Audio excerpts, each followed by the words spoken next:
हात नहाल है किन बस्यो त्यो किन किन हेर म मेरो पैसा निकाल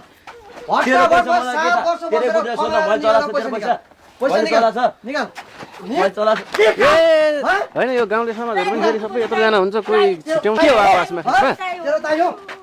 ए दिदी तपाईँलाई थाहा छ के हो के भइरहेको खासमा यहाँ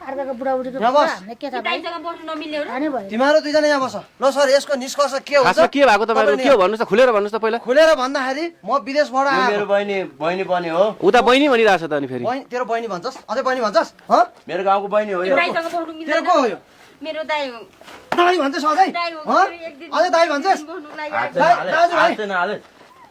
दाजु दाजु बहिनी सँगसँगै बस्छन् एउटै रुममा सँगै बस्छन् के बिग्रेको छ र तिमी सँगै अझ बोल्छस् त नकचरीलाई मैले फेरि जानेछु त भन् त चाहिँ तुरुन्त मेरो पैसा त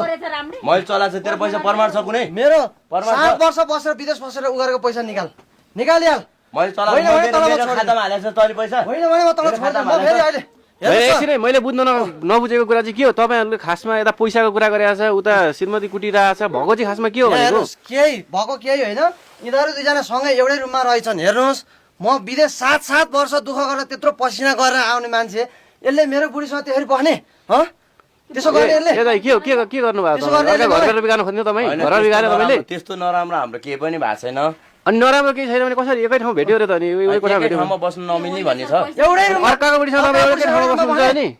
यो मेरो बहिनी पनि हो त बहिनी एउटै रुममा एउटै ओछ्यानमा हुन्छ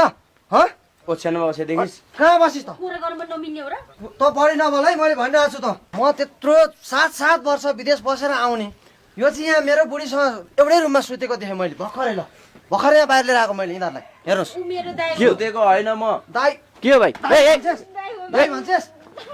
दाइ भन्छस् त दाइसँग बोल्नु मिल्दैन